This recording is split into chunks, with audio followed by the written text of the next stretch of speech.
In 1748, a Spanish captain spent 15 years digging up the wrong city.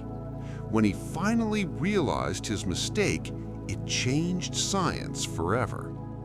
So what do you actually know about Pompeii? Chances are the first thing that comes to mind is those famous paintings of the city's last day, terrified people running for their lives with no idea they're already doomed. An entire city buried under a volcano for almost 2,000 years, probably the biggest natural disaster of the ancient world. But today, we're not just talking about the disaster itself. We're going to explore how this city was forgotten, how treasure hunters stumbled upon it, and how complete chaos somehow gave birth to modern archaeology. The last mentions of Pompeii show up on maps all the way into the 5th century AD, right as the Roman Empire was collapsing. After that, Europe went through such massive upheaval that nobody had time to think about some ancient buried city. The place was completely forgotten. Even its exact location vanished from memory. For centuries, locals had this nickname for the hill hiding Pompeii. They called it Civita, which just means the city, but not because they knew there was an actual ancient settlement buried under 25 feet of ash. It was just because the landscape looked weird. Only after excavations began did it become clear why the terrain was so strange. The rediscovery of Pompeii started 500 years ago, completely by accident, and it all began with one very shady architect. In 1592, an architect named Domenico Fontana was digging an underground aqueduct from a river to a small town near Vesuvius. He was digging right through the Civita hill when, surprise, he hit part of an ancient city wall. Now, Fontana wasn't exactly what you'd call trustworthy. Before this, he'd been the chief architect of Rome itself and apparently screwed up badly enough that he had to leave the wealthy capital and dig ditches for some tiny town. But in this discovery, he saw a golden opportunity to fix his financial problems. Fontana didn't tell anyone about the ancient city. Instead, he quietly started excavating the ruins and taking everything valuable. And here's the thing, you can't really blame him for looting an archaeological site. I mean, you can by today's standards, but back then, people looked at ancient ruins purely as a source of treasure. Locals were literally dismantling ancient Roman buildings brick by brick. The idea of conducting scientific excavations to understand how ancient people lived, that wasn't even on anyone's radar. So Fontana dug around, sold what he could, made good money, and vanished. And once again, everyone forgot about Pompeii. Then it happened again, though this time they found a different city, Herculaneum. But it was nearby and was destroyed in the same eruption, so same difference. This was in the early 18th century when a French prince named D'Elbeau started building a villa in the Vesuvius area and wanted to decorate it with ancient art. Where do you get that? Well, in Italy, you could literally just dig it up. D'Elbeau asked around, "Hey, where can I find buried ancient stuff around here?" The locals told him about a spot where they'd found interesting things while digging a well. The prince immediately bought the land, hired workers, and told them to start digging. Soon, they discovered an ancient theater filled with sculptures. Just take whatever you want. The looting continued for 3 years. The only thing that stopped them was the threat of the tunnel collapsing. In that time, they pulled out dozens of valuable artifacts.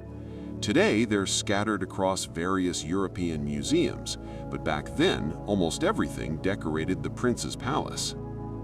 The excavations stopped, but not completely. There were no more official looting crews, but individual raiders worked at night. Just like a century later, when thousands rushed to America to dig for gold, in the 18th century, hundreds of adventurers headed to Italy hunting for Roman treasure. But wait, it gets even more interesting.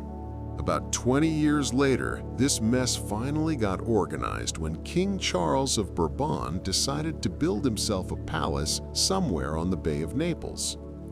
The Bay of Naples is one of the most beautiful places on Earth. No wonder everyone wanted a palace there. Workers were digging the foundation for the palace when, you guessed it, they hit Herculaneum again. And what did they do? Obviously, they immediately started looting. The king took an active role. He got serious about it and specially recruited a military engineer from the Spanish army named Roque Joaquin de Alcubierre. Captain Alcubierre turned out to be a pro, regularly supplying the king with statues, tablets, and other valuables. Before long, the king gave up the throne of Naples and left for Spain, leaving Alcubierre with almost no funding. But he'd gotten a taste for it. He started wandering around the area, looking for other sites to dig. And this is where that story about the mistake that changed everything begins. So, in 1748, Alcubierre ended up at the Civita Hill, where, all the excavations had originally started. After 10 years of work, Alcubierre considered himself a major history expert. Standing on the hill, he surveyed the surroundings and confidently declared that beneath the hill must lie the Roman city of Stabii. He'd read about it in books. The captain was wrong. But the excavation turned out to be successful anyway, even more successful than before. That other city, Herculaneum, was much closer to Vesuvius and had been buried far more thoroughly, 65 feet of ash and earth. But here, they started finding entire buildings at half that depth. Jumping ahead a bit, this also turned out to be good for future archaeologists. See, Herculaneum was a wealthier city, and treasures there were better preserved. Thank God people in the 18th century didn't know this, or they would have dug it all up and destroyed it. Instead, they focused on this mythical Stabii. Their excavations went well. The flow of valuables didn't stop. Everyone was happy, including Captain Alcubierre. When it became clear that this wasn't just one building, but a huge city, they decided to organize things on a large scale. They brought in engineers, artists, and even historians. The specialists actually proved useful. At minimum, they figured out this isn't Stabii at all. The treasure hunters kept finding tablets and statues mentioning the name Pompeii. Captain Alcubierre ignored these inscriptions for a long time, thinking there was just a villa of the famous Pompey the Great nearby. But in 1763, they unearthed the white marble statue, a man in a toga. On its base was an inscription: "In the name of Emperor and Caesar Vespasian Augustus, Tribune Sudius Clemens returned to the city of Pompeii public lands seized by private citizens." So, 15 years after excavations began, they discovered the workers had been digging the wrong city, not Stabii, but Pompeii.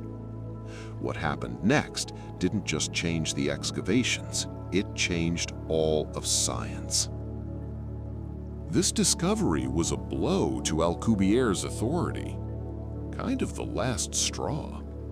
All these experts he'd brought in had been saying for a while that the boss was doing it wrong. They'd found an ancient city where life stopped 2,000 years ago. Maybe they should actually study this city instead of just grabbing everything that looks valuable. They needed to study the context where objects were found. When clearing the next house, don't bury the previous one.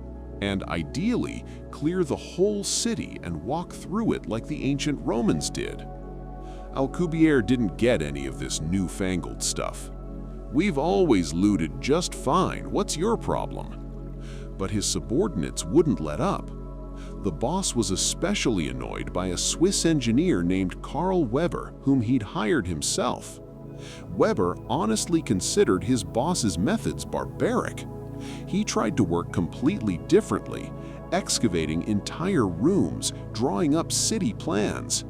Weber was intuitively laying the groundwork for future scientific archaeology, and that changed everything. King Charles funded the creation and publication of a multi-volume work called The Discovery of the Antiquities of Herculaneum. He gathered 25 of the best Italian artists of the time. By the way, among them was Giovanni Casanova, brother of the famous lover. The king gave them a task: draw all the finds excavated in the Vesuvius area. The result was 8 volumes of engravings, published over 30 years. It was a fascinating publication, the first catalog of ancient finds in the world, but with its quirks. After all, tons of stuff had been in the ground for 2,000 years and, shall we say, lost their pristine condition. Things had chipped, broken off. In those cases, the artist used his imagination and just drew in the missing piece. The publication of The Discovery of the Antiquities was a huge success. Europe was swept by a craze for all things ancient. Ancient motifs appeared not just in paintings, but on cups, plates, towels, everywhere. The discovery of the antiquities of Herculaneum became an endless source of inspiration for thousands of artists. And this success was tied to Karl Weber's work, while his boss, Alcubierre, was kind of left out. Even worse, the wealthy patrons of the excavations, after listening to various experts, soon started saying the work was being done wrong, that history should be studied, not destroyed, and that the main thing about ancient cities probably isn't treasure hunting, but studying how people lived. So Alcubierre got thrown under the bus, labeled a vandal, and removed from his position. Karl Weber was appointed in his place. Don't feel too bad for Alcubierre, though. He continued his army career and by the end of his life rose to the rank of field marshal. But the excavations without him were conducted completely differently. Instead of hunting for artifacts, workers focused on clearing streets. Gradually, the ancient lost city of Pompeii began to emerge from oblivion. Taverns, various houses, including brothels, villas, bathhouses. And by the end of the 19th century, its long-dead inhabitants began to appear too. Wait, where were they before? After so many years, all that remained of them were cavities in the earth in the shape of bodies. But in the 19th century, scientists figured out they could pour plaster into these cavities and get full casts of the unfortunate Pompeians. Every year brought more details of the ancient catastrophe. By the way, this work continues to this day. But basically, today we know what this city was like, and we can describe with scientific accuracy how it died. All right, now you know how they found Pompeii and how archaeology was born from chaos. But let's rewind 2,000 years back and see what actually happened during those terrible days. If you start reading about the destruction of Pompeii online, you'll often see this phrase. In 79 AD, the most powerful eruption of Vesuvius in history occurred. And that's not quite true. Let me clarify a bit. Yes, indeed, after humans developed writing, this was the most powerful eruption of Vesuvius. The volcano is very active, erupts frequently, but usually not this severely. Hundreds of its eruptions have been documented, but none compared to what happened in 79 AD. But in prehistoric times, there were even more powerful eruptions. Scientists have counted 6 such cases. 5 of them occurred during the Stone Age, so we know almost nothing about them. But the 6th happened in the early Bronze Age, and for that period we actually have some archaeological evidence. And it shows an amazing picture. The eruption was more powerful than in 79 AD. The area covered by ash was larger too. Archaeologists found about 50 buried settlements and only 2 dead people and 1 dog. That's weird. After all, in the Roman Empire, during a less dangerous eruption, thousands died. Why could Bronze Age people escape while people of a more advanced civilization perished? Science found an answer to this question too. But before we get to that, we need to figure out when Vesuvius erupted and understand why it matters. First off, this is the first well-documented eruption in history. We have a detailed account from the Roman writer Pliny the Younger. He personally witnessed the catastrophe and described it in detail. True, he saw the eruption as a child and wrote his memories many years later, but at least it's something. His text begins, "On the 9th day before the calends of September, around the 7th hour, my mother pointed out to him a cloud unusual in size and appearance." The 9th day before the calends of September is August 24th. This date is still cited in most sources. But by the end of the last century, this information was called into question. I want to tell you about this because it's a great example of how science works. So supposedly the eruption was in summer, but the fruits, nuts and olives found in houses ripen in autumn, and they died in the fire while fresh. Summer fruits like figs or dates, however, were already dried. Almost every room contains a brazier, meaning it was cold outside, because usually at the end of August in Italy, braziers aren't needed. And the dead were dressed in warm clothing. They also found amphorae with young wine, and grapes are harvested and wine is made in autumn. In 2018, excavations in Pompeii were being conducted at a site called the House with the Garden. Renovation was underway there just before the eruption. In one of the rooms where workers had plastered the walls, an inscription in charcoal was found. An unknown laborer wrote literally the following: "On the 16th day before the calends of November, he indulged in food." Basically, ancient graffiti. That's October 17th. So, everything points to Vesuvius erupting sometime in late autumn, early winter. By the way, it's actually good that it erupted in autumn, if you can even say that about a catastrophe. I mean, in summer in that region, winds usually blow the other way. If Vesuvius had exploded in summer, the wind would have carried the ash cloud to Misenum, where the main witness of these events, Pliny the Younger, was that day. And if he'd been buried, we wouldn't have any description of the eruption at all. Did the inhabitants of Pompeii sense the approaching catastrophe? People usually write that they should have, because not long before, in 62 AD, there was a major earthquake. Many houses in Pompeii were destroyed. There's your warning, run!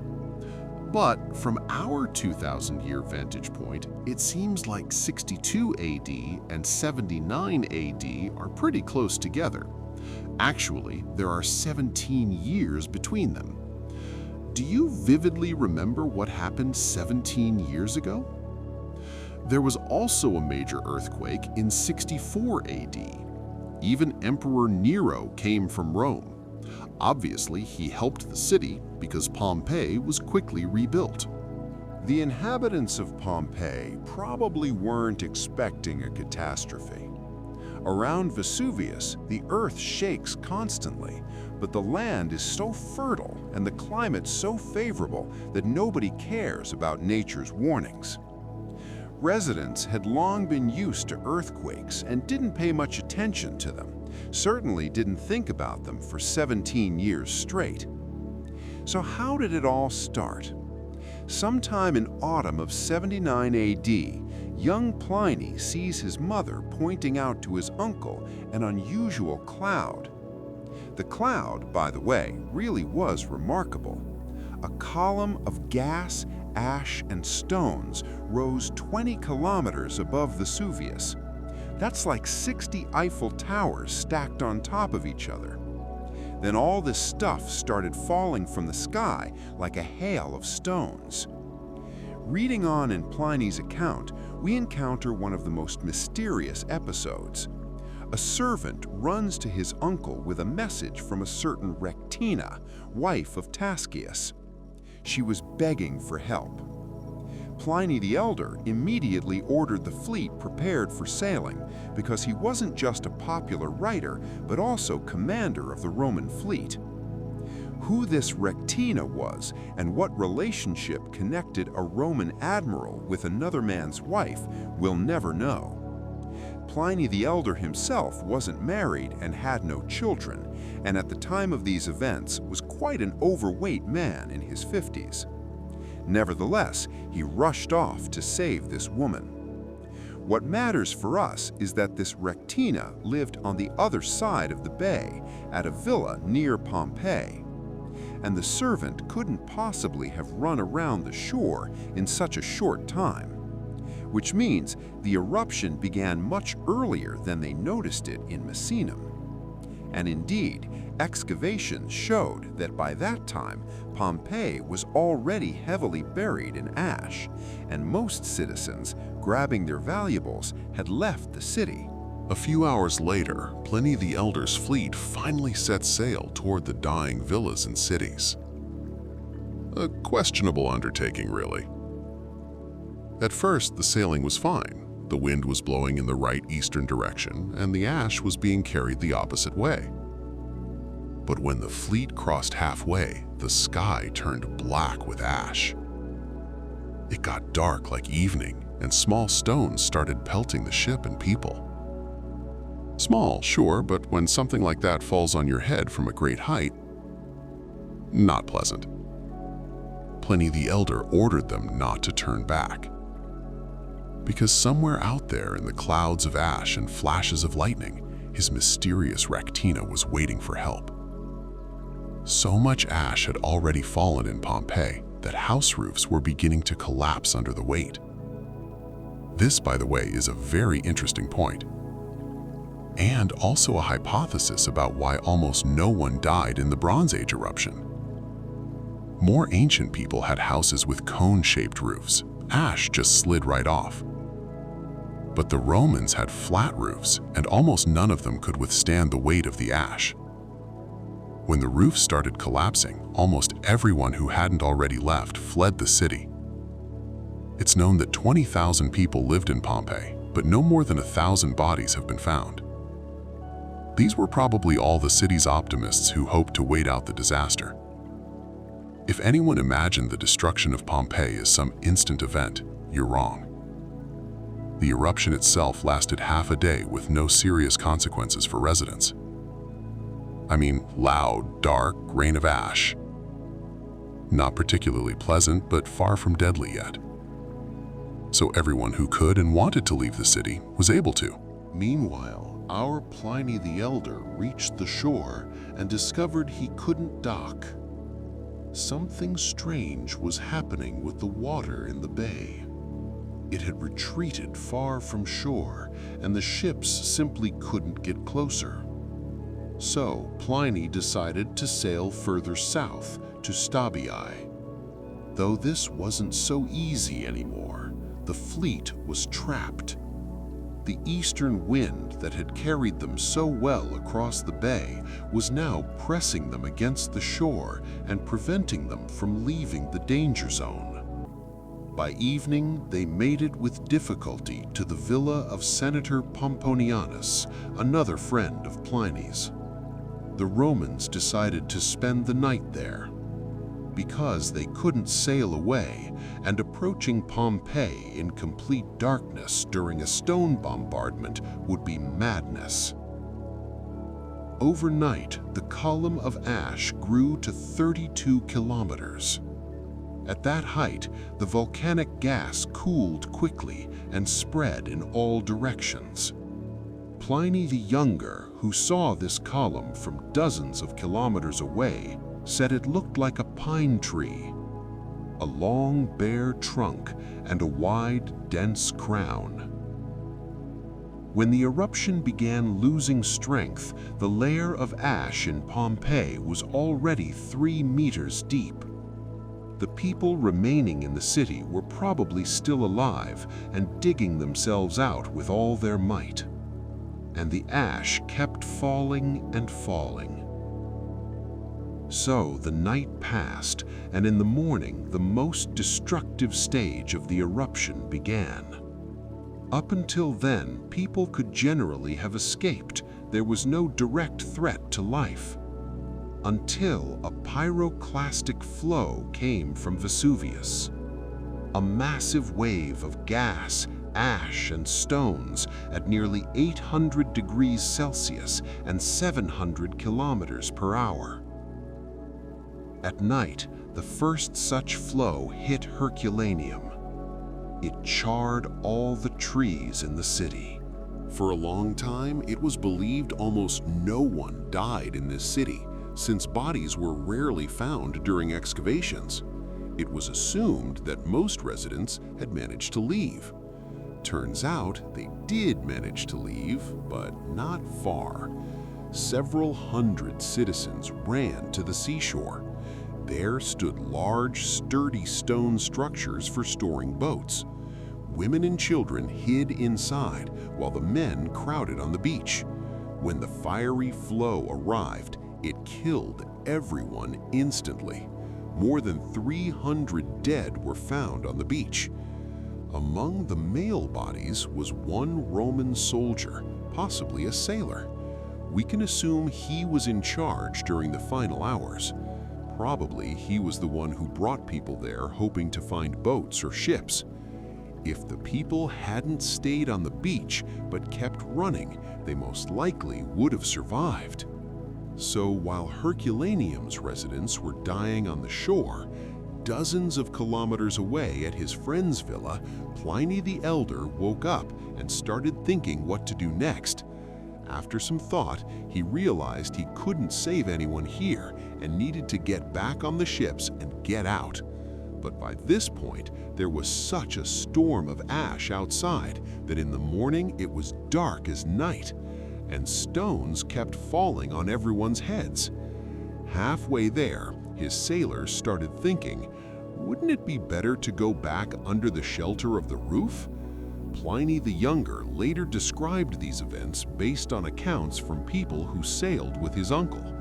At that moment, under the open sky, it was terrifying from falling pieces of pumice.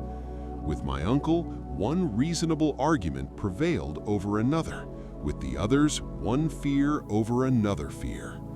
As protection from falling stones, they put pillows on their heads and tied them with towels. So, with pillows on their heads, apparently in complete panic, they wandered around the area for several hours. There was so much ash that going back to the villa proved impossible, but they couldn't find the ships on the shore either. There was just chaos and darkness.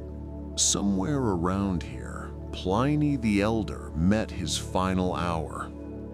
His nephew described this moment.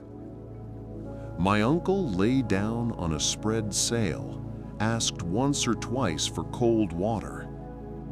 Fire and the smell of sulfur, announcing the approach of fire, sent others fleeing, but raised him to his feet.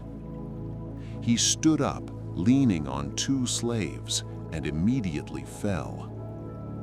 I think because the thick fumes choked his breathing, it was naturally weak and often gave him trouble. This was a great loss. Pliny the Elder was a great Roman writer.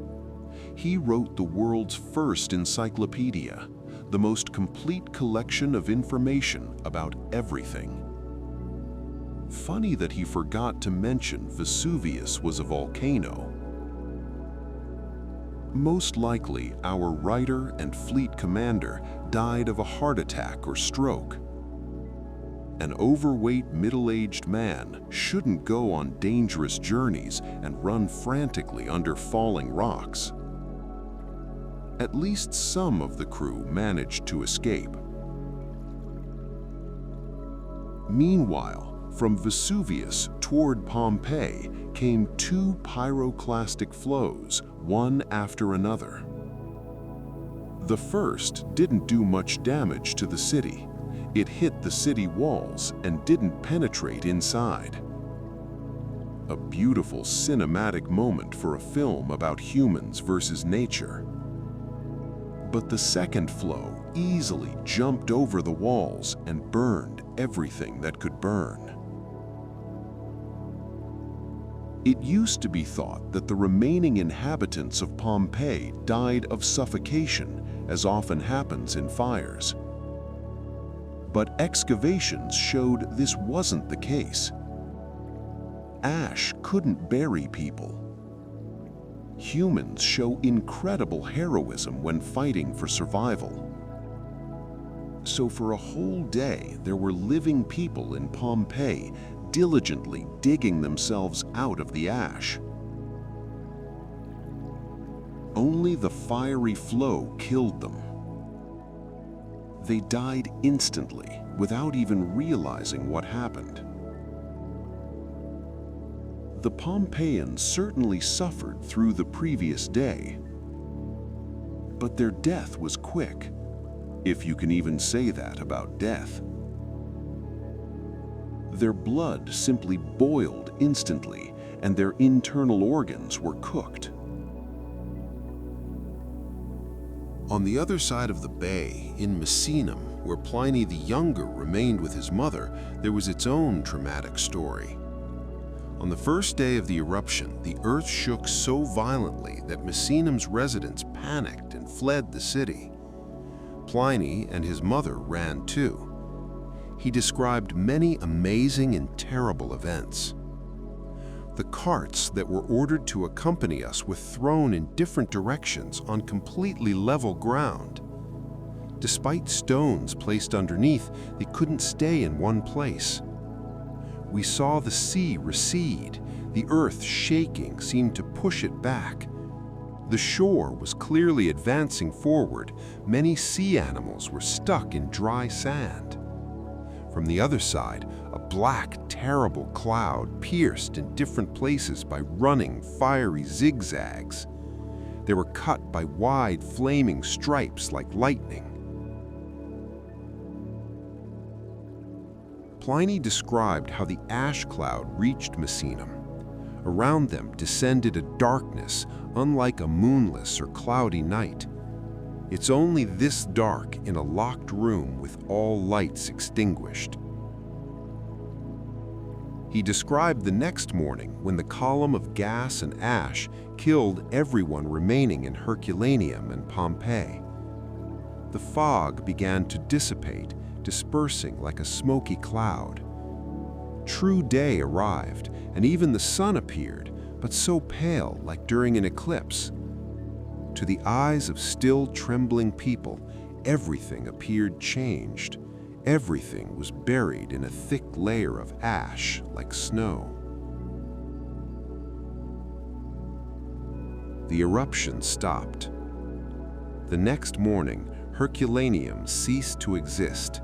It disappeared completely under a multi-meter layer of rock and ash. Pompeii was buried less deeply. There, the top of the Temple of Venus and a few other tall buildings still stuck out of the ground. As soon as the disaster calmed down, residents tried to return and save at least some property. The new emperor, Titus, financed excavations. They managed to extract some things from the upper layers, but since the ash quickly crumbled, they decided to stop the work. The final fate, dramatic, slower, emphasize 1,500 years. The city was forgotten for 1,500 years, until the corrupt Roman architect Domenico Fontana started digging an aqueduct through the Civita Hill. So we've learned how the city died, but what legacy did this catastrophe leave for science? Why are the Pompeii excavations so important to us today? What did the Pompeii excavations give scientists, besides allowing them to clarify the picture of the city's destruction? First and foremost, a ton of new information that was later used to study other Roman settlements. Thanks to excavations in Pompeian bakeries, for example, we learned to calculate how much bread they could bake. And now, when we find a Roman bakery, we know how many people it could feed. This greatly simplifies population estimates. Thanks to excavations in Pompeii, we figured out how ancient Romans did laundry, how their street trade was organized, how furniture was arranged in their homes. All these are finds that are actually very important for historians. Because if you look at historical chronicles, you can usually only find stories about rulers and battles. But thanks to Pompeii, we learned a lot about how ordinary Romans lived. But in my view, people usually don't understand the most important result of the Pompeii excavations. I'm talking about the fact that right here, on the Civita Hill, above a city that died 2,000 years ago, modern scientific archaeology was born as a discipline. The work in Pompeii had a huge influence on all subsequent great archaeological discoveries.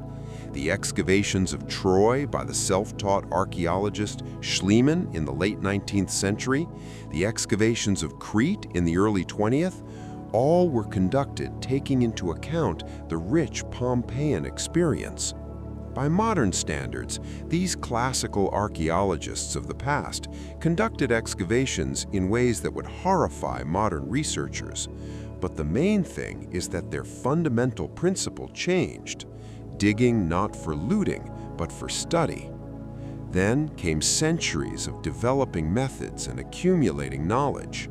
And now, archaeology has come to voluntarily refusing to excavate certain sites to avoid damaging them and wait for more advanced technologies. Sounds strange, right? Well, here's an example. That's what the Chinese did when they found the burial pyramid of the first emperor, Qin Shi Huang. First, they quickly excavated the nearby terracotta army, found beautifully painted clay soldiers, then noticed how within 15 minutes in the open air, all the paint disappeared. After that failure, the Chinese decided not to dig further into the pyramid, but to wait first for more advanced preservation technologies. And now the entire historical community sits around this pyramid, salivating, waiting for the Chinese to find a way to discover what interesting things are stored inside. There's a similar site in the Vesuvius area. Near Pompeii, they found a very wealthy building called the Villa of the Papyri.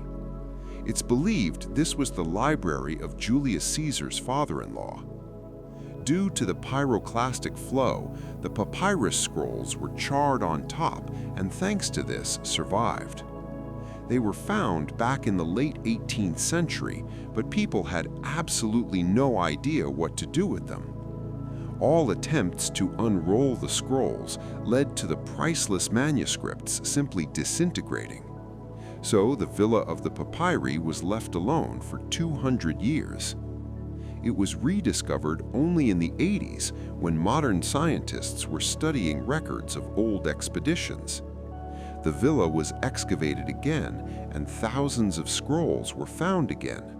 But now they weren't destroyed.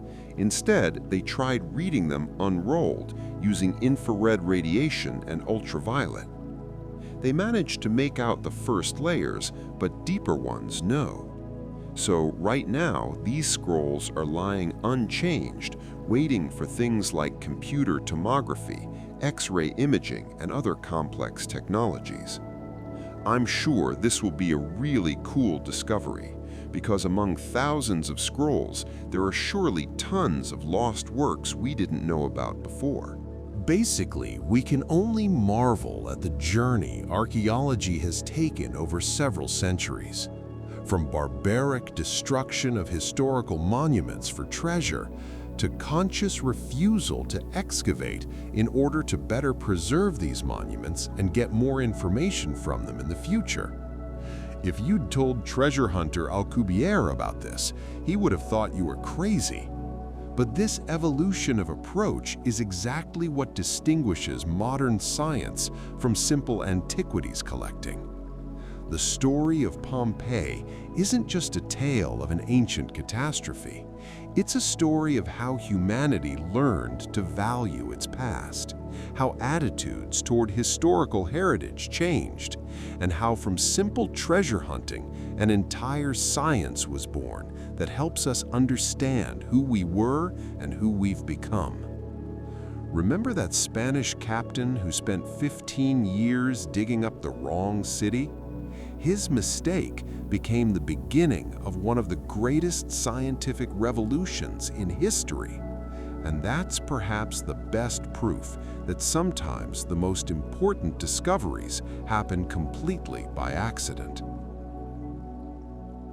Thanks for watching all the way to the end.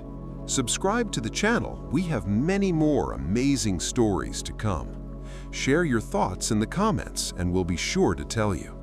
See you there.